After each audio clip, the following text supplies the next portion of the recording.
Mana natin si Moto. Yan.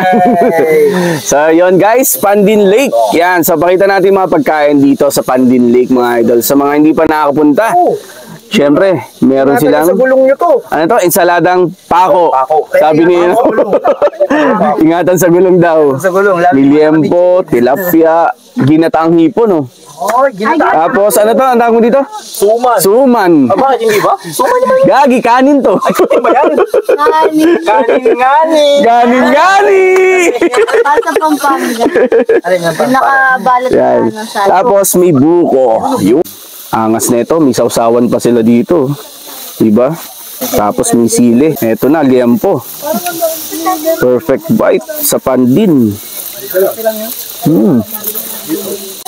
Tilapia. Sige lang. Tilapia. May bad feedback ako. May bad feedback daw si boss. Bitin yung oras nyo.